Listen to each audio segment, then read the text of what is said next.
Good evening, dear friends, and welcome to another episode of Between the Shadows. I am Kristen Pierce. I am your host, and I am so excited to be coming back at you with episode 46 of Between the Shadows. And I have some very special guests lined up tonight to talk about the next saga of this story. Jule T. Saynes from Resident of Collinwood for YouTube, and the Dark Shadows Daybook and the Dark Shadows Daybook Unbound author, Mr. Patrick McCray. I am so excited to be talking about this tonight. But before all of that, I want to take care of just a few things before we start. By now, everyone has heard about this 60th anniversary of Dark Shadows event happening at the Westin Los Angeles Hotel in Los Angeles, California. It is going to be such an exciting time. I have already bought my tickets and my plane tickets, and I am so excited to be there and just witness this great event that is happening. We are told it's going to be the last one. So if you haven't gotten your tickets, they are selling out fast. The hotel rooms are selling out fast. So get those just as soon as you can. And I am having some brand new stickers printed up, and I am so excited to share those with you. So if you see me, let's talk. Let's talk about Dark Shadows. Let's talk about whatever. I'm so excited to meet new people and see some old friends and make some new friends. And it's going to be a wonderful time. And I just want to say thank you so much to everyone who watched or listened the memorial episode for my dear sister, Cara Tillits. And, just the influx of people that have given their kind words has just been overwhelming, and I cannot express my deepest gratitude to you all. Thank you so much. And before we get on with the discussion, I just want to take care of the housekeeping items right now before we continue. Our contact information has not changed. It is between the shadows 2021 at Gmail. I am on Twitter, now known as X. I am on Facebook. I am on Instagram and YouTube. Like and subscribe. Helps us grow the podcast and all that jazz. You know the drill. But without further ado, let's get on with the show. Welcome to Between the Shadows. I am Kristen Pierce. I am your host, and my guest tonight is Jule T. Saynes from Resident of Collinwood and Dark Shadows Daybook and Dark Shadows Daybook Unbound author, Mr. Patrick McCray. Gentlemen, welcome back to the show. Welcome back. Thank you. Thank you both so much for being here, helping me out. So tonight I have a full confession. This is a re-record because I totally messed it up last time, didn't press record, but this time.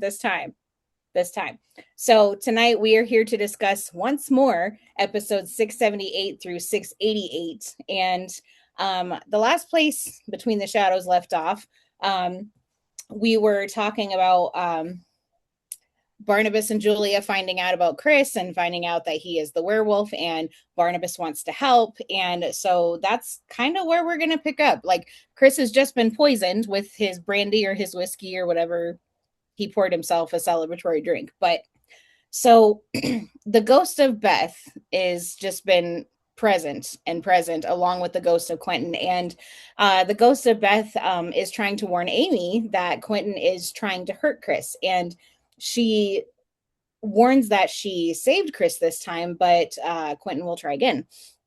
And she comes to Amy while she's sleeping and reveals that Chris is in the cottage, slumped over in a chair with a knife in his belly. And this is the dream that Beth kind of gives Amy. And Beth doesn't come right out and say his name, but the gramophone music is playing, the Quentin's theme. And David appears and tells Amy that he tried to stop Quentin. So that paragraph, discuss. What do we think?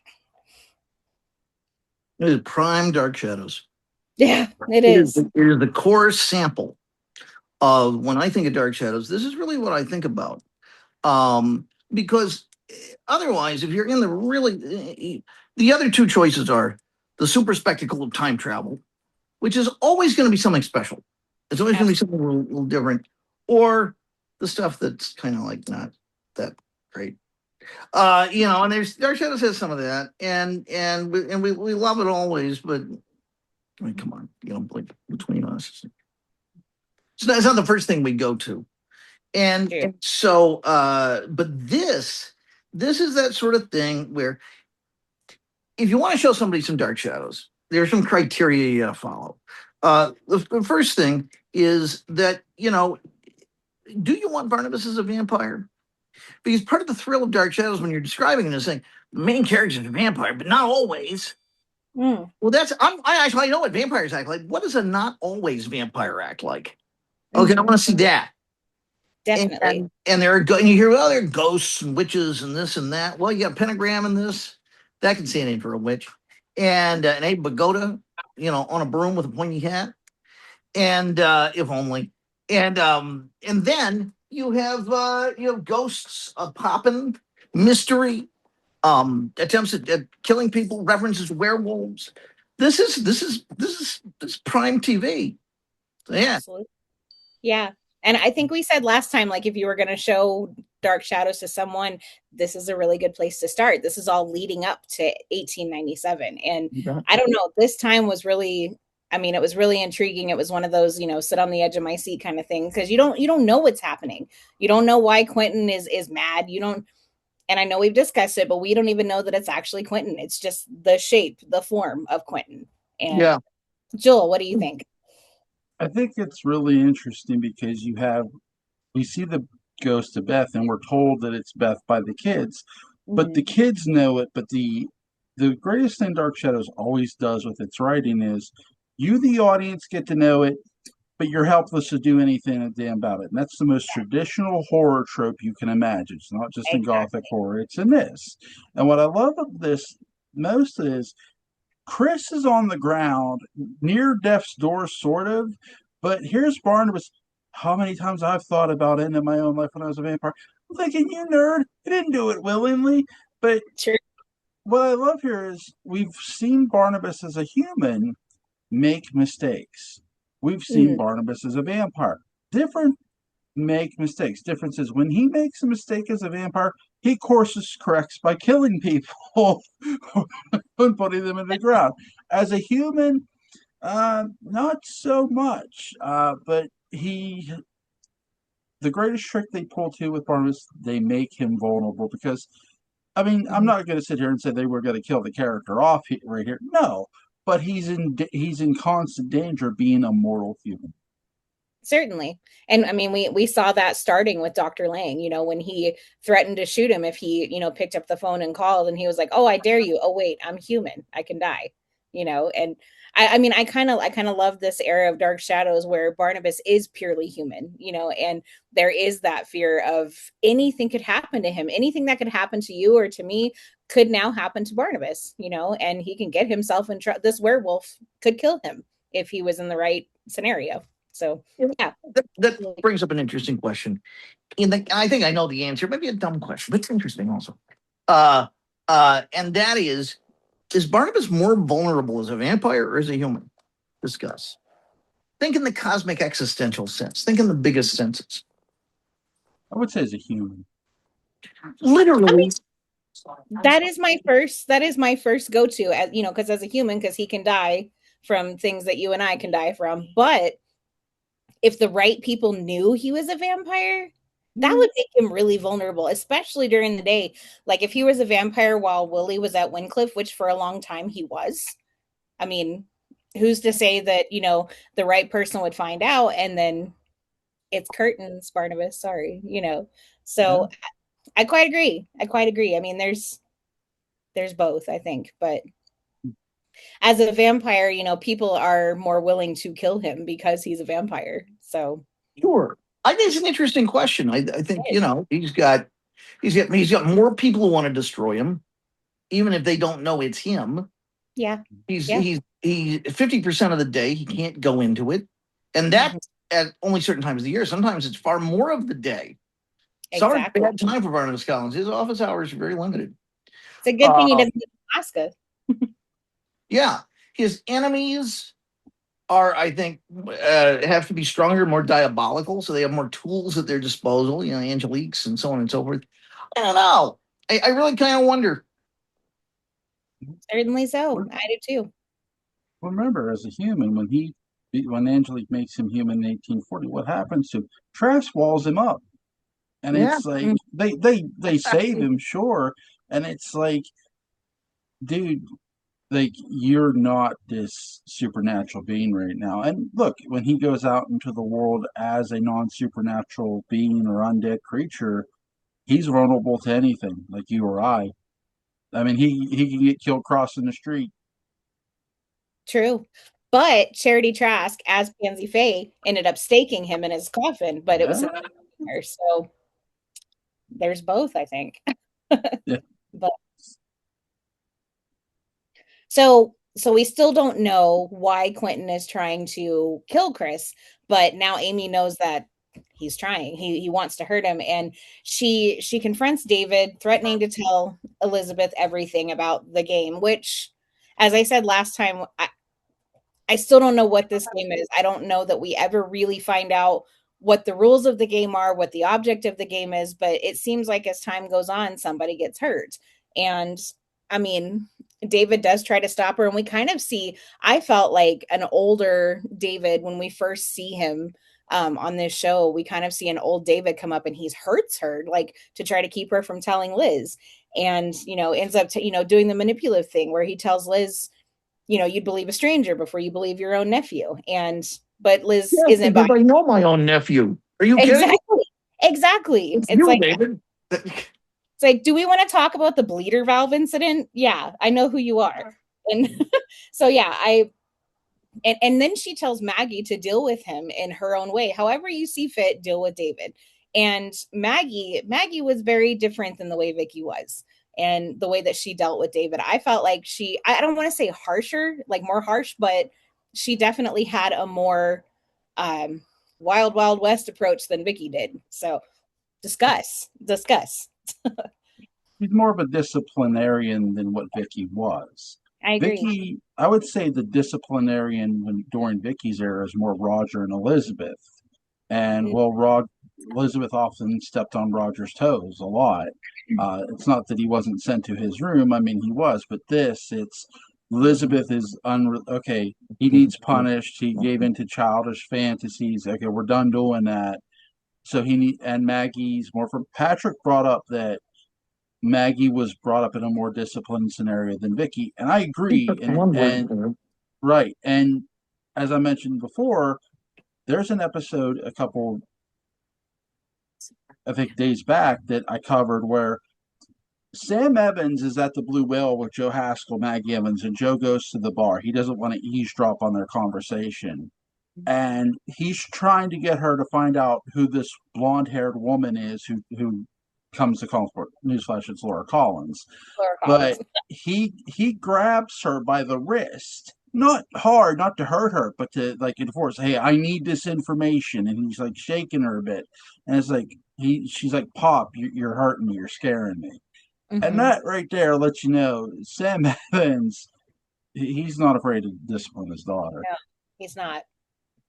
Yeah, I mean that's one way to put it. I would say he was a physically abusive drunk. And even though he was a loving dad, sort of, I think that he was given to being mercurial and impulsive, and I think he probably did a quote unquote good job early on, because I doubt she really acted out many times, not without mom to defend her and so on and so forth. And I think probably if Vicky's foundling home had the right mix of people, which it very well could, so I get the wrong mix of people sometimes. If it had the right mix of people, then she probably grew up in a fairly controlled, disciplined place, and she seems to get along with the other young women there. So I don't think she was, victimized or anything like that. But Maggie, I think there's some Stockholm syndrome going on there. Yeah, I think you're right. I mean, I think Sam was the best dad he could be, but at the same time, he was a drunk too, and we don't know how long he was a drunk. I mean, I guess I think like 10 years, like when Maggie died, like he turned to the bottle a little bit, but also, I mean, he turned to the bottle because of, what he saw and Roger Collins blackmailing him for, or paying him to stay quiet, and, but yeah, once he became an alcoholic, I mean, people do things when they drink. So, and admit things and say things. And it's, I mean, you can't always blame it on the alcohol, because sometimes, sober action, sober thoughts are, anyway, but yeah, I mean, I agree with that. I think that Maggie's upbringing and Vicky's upbringing definitely had a lot to do with that. But Maggie is tough. She's a tough old bird. And Maggie's going to pass that on to Amy, I think. Yeah, I hope so. Gosh, I hope so. Because, I mean, if you were going to pick somebody to be like, as far as, the toughness, it would be Maggie and not Vicky. So here's the difference. Vicky would have said, "Oh, David, how could you?" Yeah. And maybe lecture or say, "Well, wait, I'm going to have to tell Elizabeth about this." And David was going to roll his eyes, and Maggie would just hit him back. Yeah, exactly. Here's a baseball. Maggie would say, exactly. Myself. And also, I want to point out, how many times did Maggie get locked in a room because of David versus Vicky? Yeah. I mean, I think Vicky got locked in a room or played by David a lot more than Maggie did. So, yeah. Gosh, Vicky put a pillow and a blanket in every room at Collinwood, just in case. And an MRE. And an MRE. Okay, but you locked me in the mac and cheese room. Come on. Exactly. I mean, once she sends David to his room, Amy does try to tell Elizabeth what happened and what the game is and about Chris. And of course, there's Quentin's ghost standing there brooding and not saying a word, but given that look that he does and stops her in the middle of her story. But, Liz and Maggie don't see him. So she kind of just backpedals. She recants her story and backpedals on everything that she tries to tell Liz. And that's when Maggie tries to not play this game, but does this thing with David where she sends him to his room and tries to get him to explain. And she sits there and she waits for him when he's not in his room. She sits there and waits for him and doesn't, again, like Vicky, I don't feel like Vicky would have sat in his room. I think she would have gone looking for him and got herself locked up somewhere. But Maggie just sits and waits for him to come back from the West Wing. And Mrs. Johnson comes in with one of her boiled, disgusting dinners, and and she has just been downstairs telling Elizabeth how terrified she is of the children and what they've been up to. And she seems paranoid and dramatic to Liz. Do you feel well? I feel fine. I'm just, whatever. But she, I feel like she was absolutely right to be terrified. I mean, Liz suggests she needs a rest, but she tells her, I've never been healthier in my life. But Mrs. Johnson was right. I mean, David has been a heel. He's been a pain in the butt for a long time, but never to this magnitude where, Mrs. Johnson calls him downright evil. And you know why David stopped? Because I think Maggie turned the discipline over to Mrs. Johnson. I wonder what Mrs. Johnson's discipline. I can tell you exactly what it would be. She would wait in the kitchen because David would go there at some point. You guys got to eat. She'd wait in the kitchen in a dark corner, she'd be drinking Mad Dog out of the cap because then she won't get drunk. She says, and there's just you can hear the boop, boop, and the glow of a cigarette. And a glow of a cigarette. Glow of the cigarette, and that's how David knew to look for the glow of the cigarette from a distance. Yep. He had binoculars. We're not eating tonight, Amy. Why? Just trust me. I got some burritos upstairs. It's okay. We're good. They've got an MRE too. So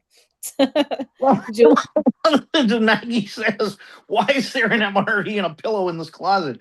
I said, "Oh, you found another one." Yeah, Vicky put them in every room of the house. I don't know why. Oh my gosh.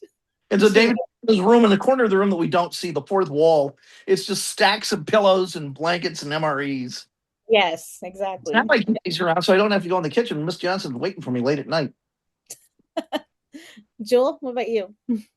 You have Amy who says to David, you sound like Quentin, Yes. because he's Quentin, possessed by Quentin that isn't Quentin. This is Reverend Trask, Gregory Trask, not Reverend Gregory Trask, but Gregory Trask, who has manipulated kids time and time again. And what are kids easy to do? They're easy to manipulate and fool. Yes. It's when you look at the little whatever it is, wooden doll or blow up doll, whatever, with the sideburns, and it's Mr. right, Mr. Juggins. It's supposed to look like Quentin. Well, okay. The reason you don't hear Quentin's voice, in my view, is because Trask couldn't fake his voice. He didn't have that kind of ability or power to do so. Okay. we know he has some sort of ability or power because, well, he gets Quentin exercised. Like he exercises him and brings him back. It's like, okay, this kid, these kids are being fooled by not quite a charlatan, but somebody who is an angry adult child. And David is in fear of Quentin. Amy is damn sure in fear of Quentin because Quentin's evil, or so we're told it's Quentin. Mm. See, I think it's a ghost. I don't think it's Quentin, but I don't know if it's Trask. It's Trask skeleton, but I think it's Judah Zachary. Yeah. Patrick, because we've never talked about this on Between the Shadows, would you elaborate on that? Why you think it's Judah Zachary? Sure. Well, he's obviously gaining power. And he's probably gaining power from the attention of the kids. He wants to destroy Barnabas because he knows that Barnabas is going to be one of the greatest threats coming up. Mm-hmm. And while Barnabas is kind of vulnerable as a human, he is more vulnerable in some ways as a vampire, especially in an era that takes vampires seriously. And so he sets up the whole thing knowing that he can get Barnabas back to 1897 and take them both out. They think Barnabas will lead to Quentin's death. Good, Quentin's the other threat he faces. And somebody else will take care of Barnabas. Problem solved. Now, it's a weird, elaborate plan, but he's insane. And he's had a long time to rattle around Collinwood waiting and gaining power and thinking. So it's almost like Barnabas is facing kind of a version of himself because Barnabas had a long time in the coffin to think. Certainly. And so, he impersonates Quentin because it also ruins Quentin's name. So he knows that Quentin will be showing up at Collinwood at some point, and why not frighten them all, having them think he's a ghost? This all is a pretty clever plan on his part. And later when that doesn't work out, well, who else can I impersonate? Gerard. Yeah, why not Gerard? And that does a much better job. And he gets at Quentin anyway by driving him crazy. Yep. And he manages to get Barnabas back in time again. And he gets Julie out of the picture as well. Little does he know. True. Very true. I love that. It's a great theory. And it's made me question how I feel about the ghost of Quentin. So but yeah, it makes sense. Well, thank you. And the other thing is that it makes Quentin finally make sense. It does. Because Quentin as a ghost, we don't know how he would act, but we're relying on Beth when she does her narration of the flashback and so on and so forth to be telling the truth. Okay. If she's telling the truth or not. Yeah. So what if she's not? That was when I first started going down this road. I was writing the daybook, and we came to the Beth, narrated "This Is What Happened" episode, and we are assuming she's telling the truth. But if she's lying, oh boy, what is the truth? Who's the truth? And so this also means that you don't have to contend with the fact that there's no sort of grandfather paradox, because if Quentin is saved, then Quentin doesn't have a ghost. If Quentin doesn't have a ghost, then they're not going to remember the ghost at Collinwood. Now, Barnabas is protected because he's already in the changing timeline. So just like Marty, well, not really. Marty actually starts to disappear. But this is science fiction. It's not science. Better science. Well, to your point, too, the reason Beth is sort of an unreliable narrator and thinks this is Quentin's ghost, remember, she thought Quentin was Count Patofic. Yeah. Before she jumped off Widow's Hill, so. Sure. Yeah. Yeah, where they all lose. Yeah. He jumps off Widow's Hill. I mean, and so Quentin and Barnabas' stories, again, parallel each other so well. I mean, you piss off somebody of another ethnicity. They're gonna vow revenge, they're gonna turn you into a monster, they're gonna alienate you from everybody, and then your girlfriend falls off Widow's Hill. Yeah. I mean, and for me, for the plain simple fact, and maybe it's too simple to think, maybe, but when we finally meet Quentin in person, when we get back to 1897, sure, he's a dirtbag. Yeah, he's a hoe, and he only had 2 kids. Can't figure that out. But why was he so pissed off as a ghost? I mean, yeah, Jameson, turned him down and shamed him and berated him, but would that have made him as dastardly, as evil as he was? I don't think that a ghost who simply got his heart broken by the person he loves most in the world, I don't think that would make him as dastardly and as evil as he was. And maybe that's too simple to think, but that's what I think. Perhaps Judah's ghost only had partial information. Yeah. Floating around, he's floating on Collinsport somewhere, but maybe he hasn't located in Collinwood yet. Maybe he has, but whether he has or he hasn't, he only has partial information, and so he's having to do a lot of guesstimating. Yeah. And yeah. Well, the kid looks like the other kid. Why not? Good point. And to your point, Christine, when we meet the ghost of Josette, and then when we meet Josette in 1795, it fits the ghost. It fits the ghost's personality. When we meet Sarah as a ghost, and when we meet Sarah as a person, it fits the ghost's personality. When we meet Quentin's ghost and meet Quentin, it doesn't fit the personality. And it doesn't fit Bird's personality either. Yeah. And I think us as viewers, at least for me, I was so eager to meet Quentin alive that I just disregarded, how evil and dastardly he was beforehand. I was so eager to see how he was alive that it didn't even occur to me that this couldn't be Quentin. This could be someone else. So I'll throw something else out. Maybe the writers began to change the personality of Quentin in 1897 when they saw how popular the character was. Yeah. Could be. Could be. Oh, let's see. Where are we? So David tries to get back at Maggie the way that David does. And she takes the telephone from his room where she's already taken it. I can't quite remember, but it starts ringing. And she thinks that this is David's way of getting even. And she heads up to the West Wing and she meets Quentin. And she is hysterical. She comes running down the stairs just as Carolyn and Chris have been on a date, and she describes what happens and says, looks just like the man that Mrs. Johnson had explained seeing down at the cottage. And so they all go up and start looking. They not before they question David. They ask the usual questions, and Liz is so. I don't know. She's so Liz about it. She wants to believe the best about her nephew, but she was, Maggie's like, I will say that I'm wrong. If I was wrong, let's go and take a look. And she wants to know that if, David has a hiding place that she wasn't able to find, and she agrees to admit that she's wrong if they find it. And they end up finding. Last time we were supposed to record this, we had a discussion on whether or not it was actually a wooden doll, but I said blow up doll and whatever.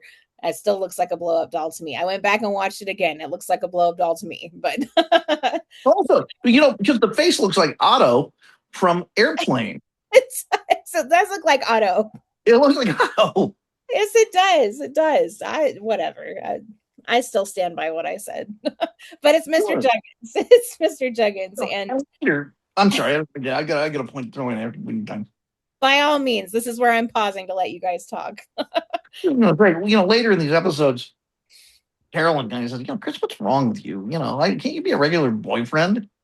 And Chris could fall back on the whole werewolf thing, or he could say, you know what? Every date I take you on and I bring you back, somebody's locked in a room, there's a ghost running around, everyone's hysterical.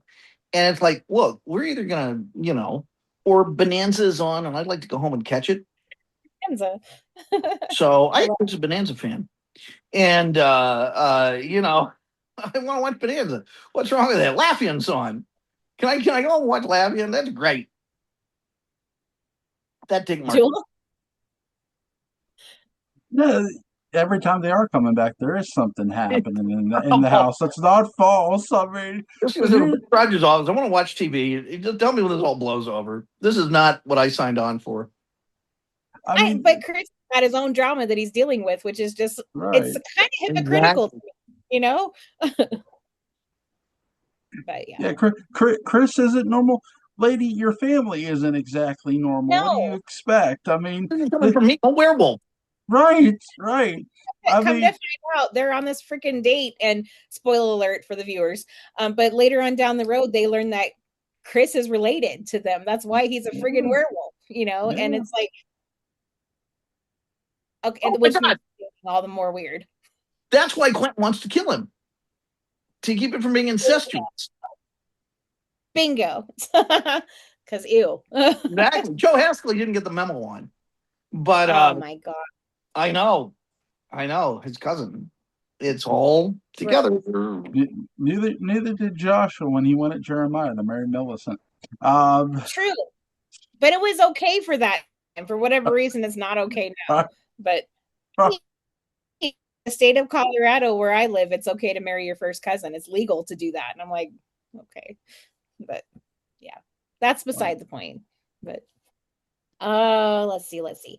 So this whole encounter, it keeps Maggie up all night. Mrs. Johnson, comes around, makes her rounds after she thinks everyone has gone to bed, and they start talking about things. And Maggie tells her that she has seen the same man that Mrs. Johnson saw at the cottage. And Maggie tells him that they're the only ones who believe that this man exists. And Mrs. Johnson wants to tell Elizabeth, but Maggie's like, yeah, it's not going to help, which is a difference from her and Vicky as well. She's like, it's not going to change anything. It's not going to change a thing. And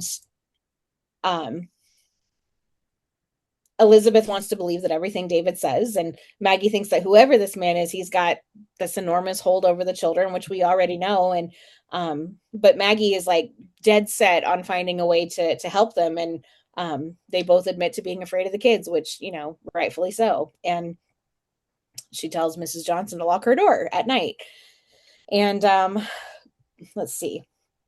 Maggie goes to the West Wing, has a dream, and Mr. Juggins turns into Quentin and strangles her with the scarf. And the next morning, she's telling Barnabas about it, and she thinks that it's a warning to leave Collinwood. And Barnabas, instead of being the skeptic that he is, he was like, I believe you. I believe you. And she was surprised and said that she thought that he would treat her the way that Elizabeth did. But because Barnabas and Julia have both seen Beth, he's like, yeah, I believe you. I believe you. And Julia's also seen, she didn't say any words, but she led them to the cottage when Chris needed her most, and so they call on the resident occult person, Professor Stokes. And yeah, so while everybody else is out in Bangor, they call Professor Stokes to come over, and he hears the whole story. And he was like, I tried to help you before sending Mrs. Janet Finley, and medical report said she died of a heart attack, and but she was a strong woman who shouldn't have died of a heart attack. And he doesn't believe that she died a natural death, and that it's possible some force in the house killed her. So here we go, kids. They don't have any answers, so they have a seance. And they try to contact Madam Finley. Professor Stokes. Thank you. I love that. Mm-hmm. Did you do that yourself? Yeah. I love it's close. It's such a likeness. I love it. Mm. That is awesome. So they have a seance. What did we think of the seance? Trying to reach Madam Finley. It's a great seance. I love everybody in it. Madam Finley, they debate whether Madam Finley was either A, killed by the kids, which is really diabolical when you think about it, but you kind of get the sense that the kid, what you know as the audience, what they don't know, is that the kids are being used as pawns to set up the murders.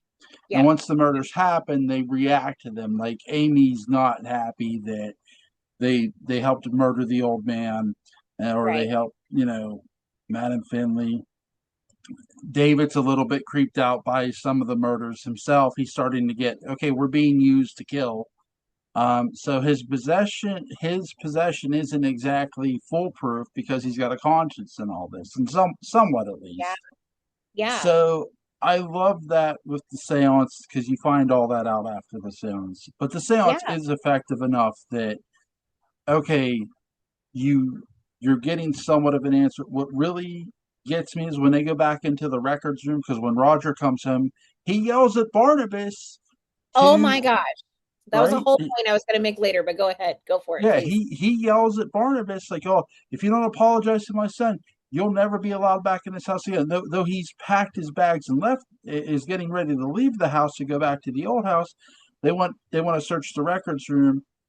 So, and they the one thing they know is period clothing. It's 18th century clothing.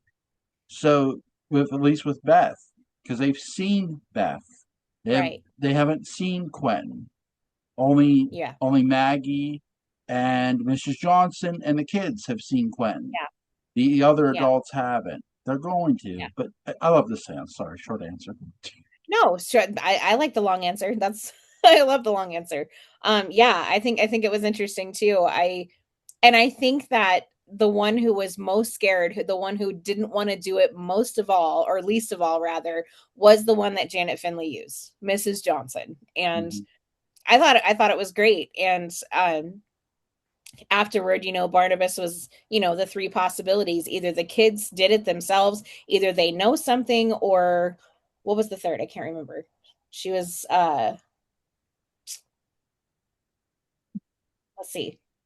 Uh the children are in great danger. The children are the ones who murdered her, or they know something they're not telling. And I think I posed the question last time. Do we think the kids killed her, or do we think that they were just pawns in the game? Patrick?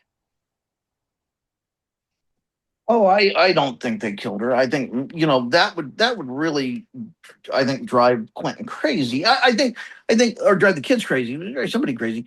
I think he would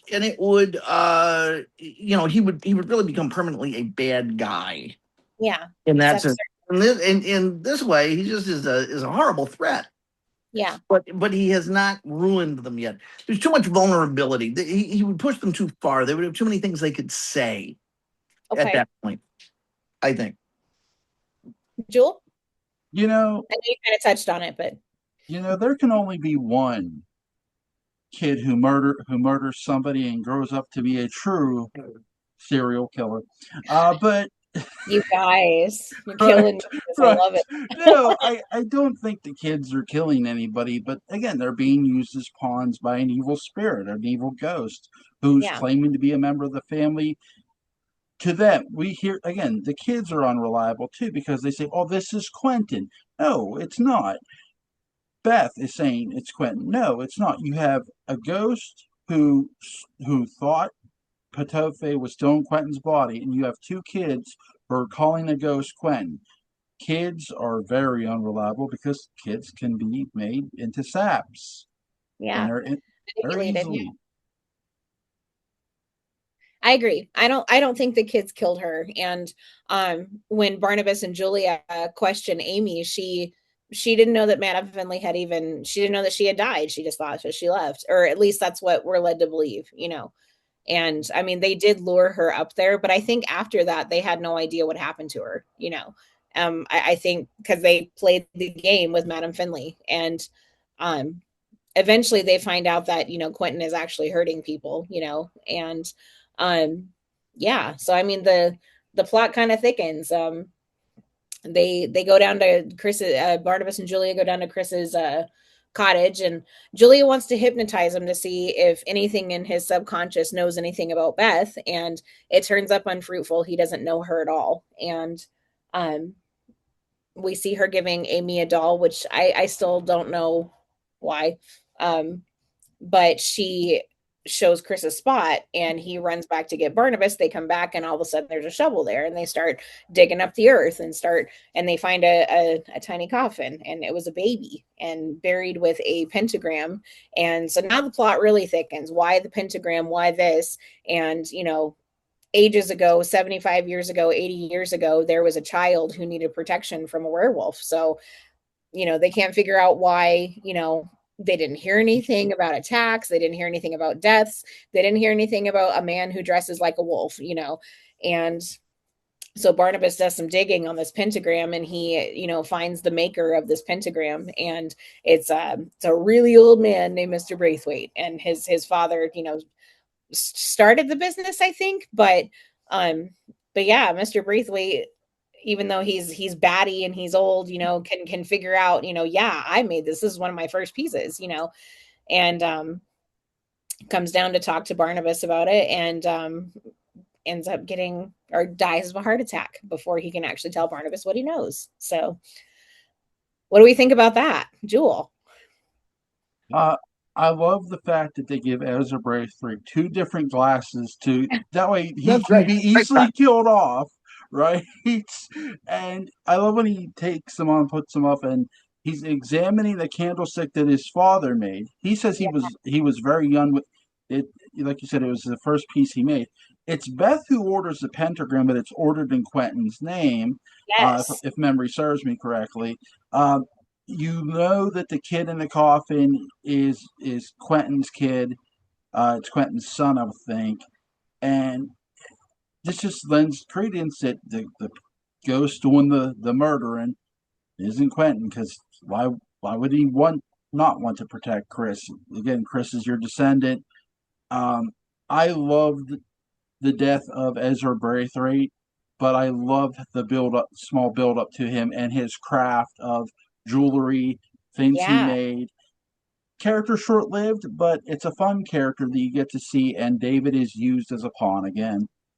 Yeah. Well, Yeah. okay. There is another reason. I mean, to play, I guess, the angel's advocate in this case, why it might be the ghost of Quentin.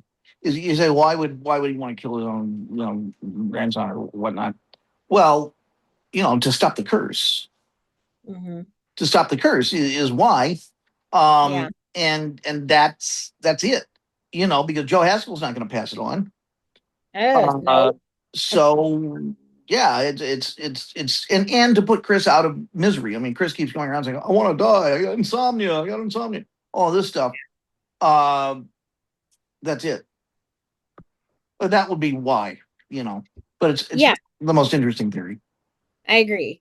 And I don't know. I agree with you, Joel. I liked the character of Ezra Braithwaite as well. He he was such a good old man, is chatting to himself, chatting to others, oh, this new David, that's a newfangled name. No, it isn't. King David in the Bible, and I love that. I love that bit. But like David is entertaining him and talking to him and actually seems genuinely interested, and not because he's just being, used as a pawn. He's, David seems actually genuinely interested. Like I Oh, feel like we see David in his true form, at least at this point, and not being, he is there to do, to be a pawn for Quentin, but at the same time, being interested in Ezra and everything that he's doing, and the jewelry that he makes. And I don't know, I just love how he kind of just, blathered on about whatever. I mean, I well, thought he was well done, yeah, but it's also a vaguely anti-Semitic remark.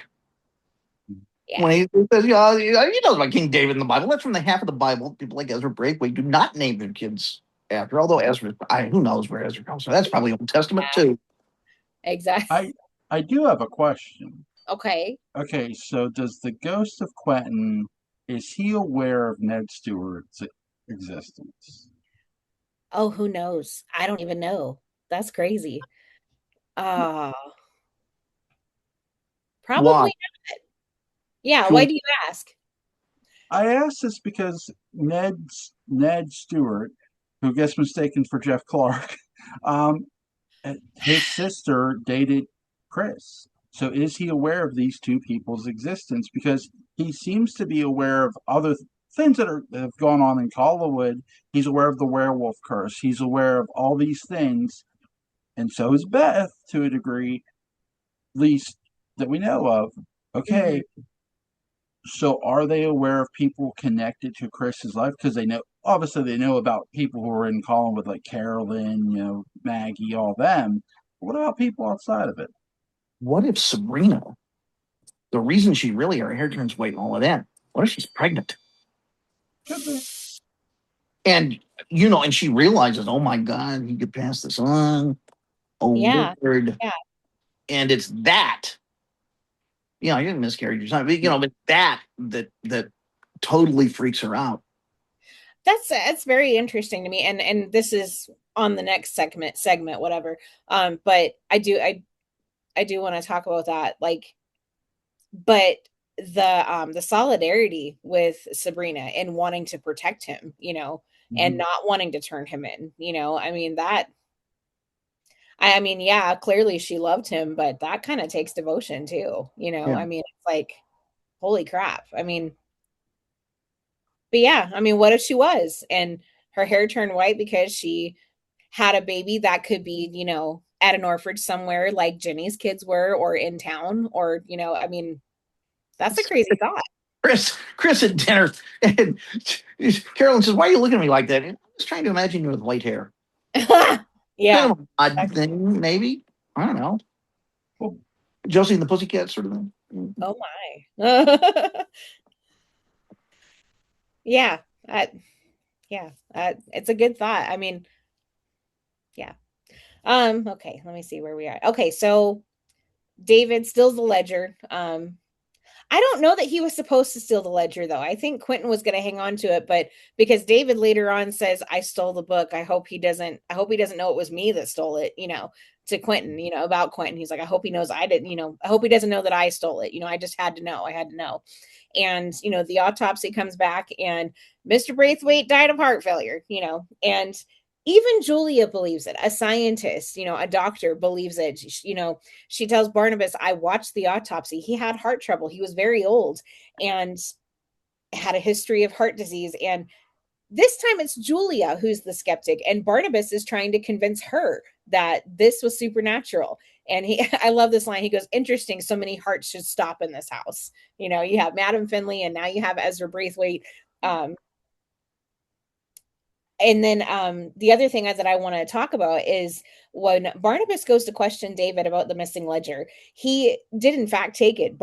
David did take it, but he denies it. And this is Joel. This is where Roger comes in and starts being a dick. And you've been gone all this time. You have no idea what's happened since you left. You have no idea how David's been acting. You know how David is, and you're completely taking his side. And you have no idea the things that went down before you walked through the door. And I mean, first of all, he's really sweet and fatherly to David. And I mean, it was kind of like a missed opportunity because David has been wanting this father figure in Roger all this time, but he's too wrapped up in what Quentin's doing, and he's too wrapped up in fearing Quentin and not being himself, that he can't appreciate that Roger's actually trying to be a dad to him. And I don't know, maybe that's part of the reason why Roger reacted the way that he did to Barnabas, because he was trying to be a good dad. But yeah, he gets on Barnabas's case and threatens him. He's like, "If you're not going to apologize, then you can leave and you're not going to be welcome here anymore." And my whole thing is that he just wasn't there. He wasn't there. You have no idea what's been going on in the days or the weeks that you haven't been there. You have no idea what these children have been up to. And he left Barnabas in charge, and Barnabas did what he felt was right, and I don't know. I just kind of think that Roger was out of line. And I mean, it was his kid, but honestly, it's like, don't you know that your kid's a hellion? I mean, he tried to kill you, but yeah, just something that irritated me. So discuss. He's lucky David didn't get sick with Barnabas in charge, because Roger would come back and find David coated with leeches. Yeah. That's how we cure people. What am I supposed to do? Get the little wasp in the globe? Come on. It's not the 1600s. Joel, do you care to elaborate any further? Yeah, I think that there's a lot of things with Roger. He is trying to be this better dad to David, but it's like this also smartly with the writers, it gives Barnabas another obstacle to overcome. Because not only does Julia believe, okay, this guy died of a heart attack, he's old as hell. You have Roger basically doubting Barnabas, all of it. Like, no, you're being absurd. This is all crazy. Like the Phoenix never happened. Like your son never was never nearly driven by the man you're talking to. Not that you knew it, but still, it's like, now this is an inconsistency, and I give the writers that, because with Roger, every little thing that's happened, it has to be, he has to see it. Whether it's a ghost, whether it's Laura's behavior, which he comments on in the beginning. He has to see it, him personally, not somebody else tell him this fully. Sometimes it has to be somebody of Like the authority that amazing tells Randy. him. But Yeah. Yeah. Jule, I'm sorry, Patrick. Like the amazing Randy. Rogers. What am I supposed to? Barnabas. What? Every little thing he does is magic. Exactly. Throwing the song. Yeah. Well, Roger's wonderfully stubborn. He's kind of a realist, and this sets up Barnabas really well, or not Barnabas, sets up Roger really well for that moment at the end, right before we'll be back. yep. Because Roger goes in still sort of a skeptic, and it's like, all right, I'll put an end to this. And what he sees in that room and what Quentin's ghost or whoever goes makes him see in that room gives him that 1,000-yard stares, one of Louis Edmonds' best pieces of acting, because he goes through 2 or 3 different complete shifts of character just as you see him walking out of the room. Wow. And so Roger has to be set up as the skeptic for that moment. Yeah. Yeah, I agree. I mean, and Roger, I feel like, especially up until this point, he's always been the skeptic.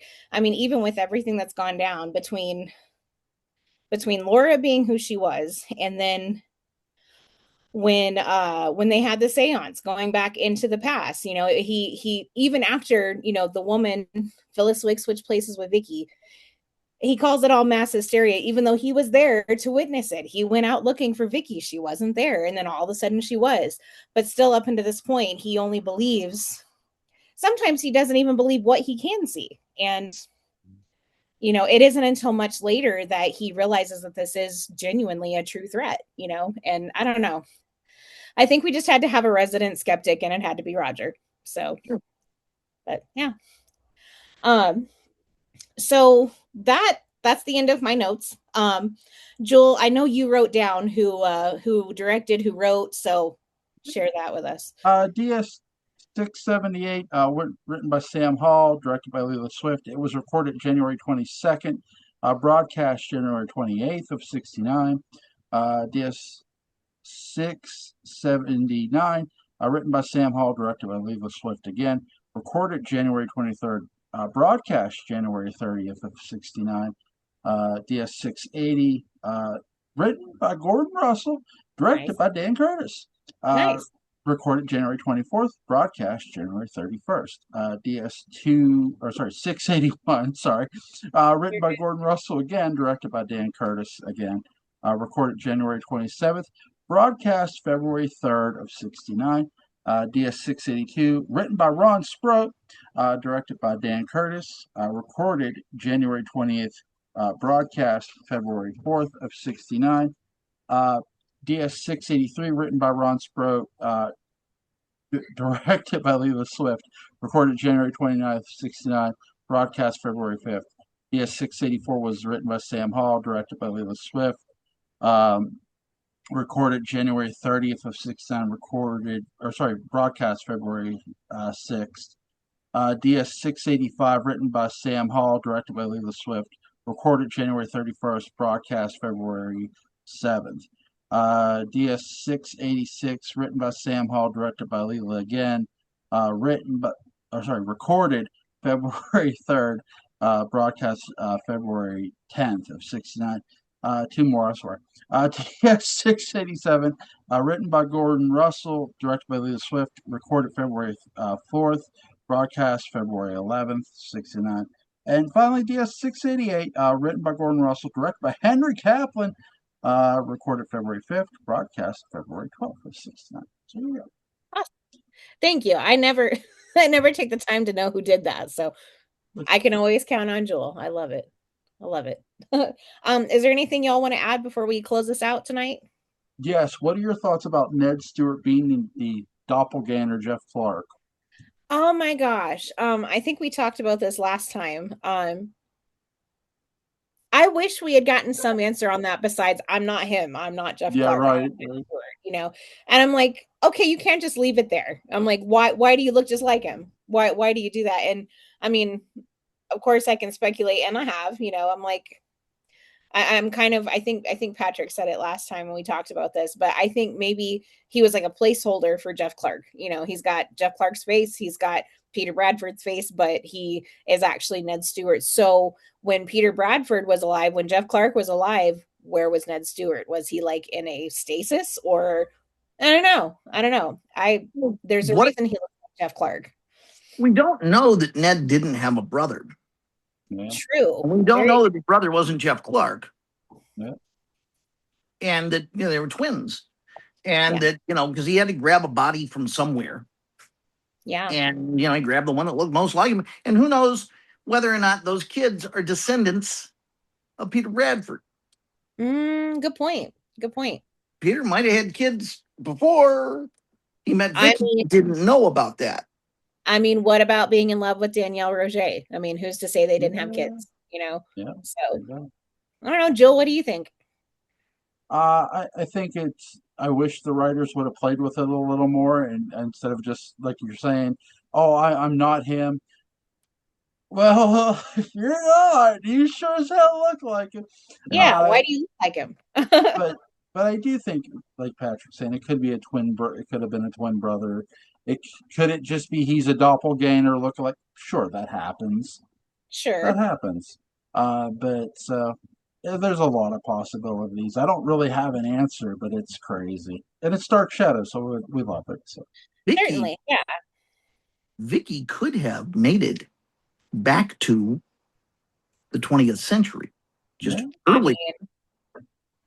I mean, and that could be Vicky and Jeff's kids. Could be. It could be. Dark Shadows could be. Could be. Why not? Who's your favorite? Okay, who's your favorite werewolf of all time? Is it the werewolf from Dark Shadows? Oh, absolutely, 100%.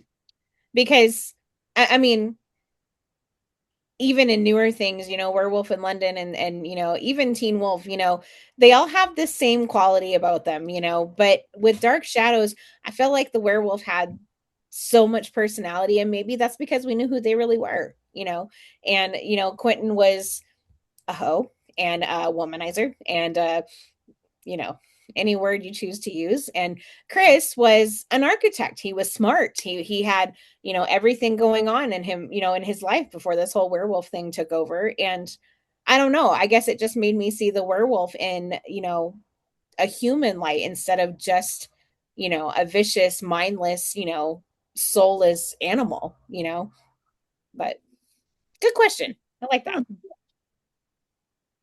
About you, Patrick? Werewolf by Night, Marvel Comics. Okay. Yeah. Okay. Yeah. Why not? Jule, did you have an answer to your question? The Howling werewolves. They Howling's were good. the fact that they can go the from Sybil Danning werewolf, Stirba from the Howling 2. Yeah. The Howling sequels aren't great plots for plot's sake, but the original holds up. Oh, Yeah. Very, very much. Are the sequels great? No. Are they like a good rainy Sunday afternoon? You got nothing better to do, throw them in. You're going to see lots of nudity and sex and transformation. Sure you are. Which means we're still going to watch. Just saying. Right? What a good one rated movie to see. Oh man, I love it. All right. Anything else before I close this out? No, but this was wonderful. Thank you. Thank you. Oh, thank you guys. Seriously, I appreciate you guys so much. Anytime. So, I mean, link to Resident of Collinwood and to the Dark Shadows Daybook and the Daybook Unbound will be in the show notes. And until next time, we'll keep it between us and the shadows. Good night, y'all. Thank you.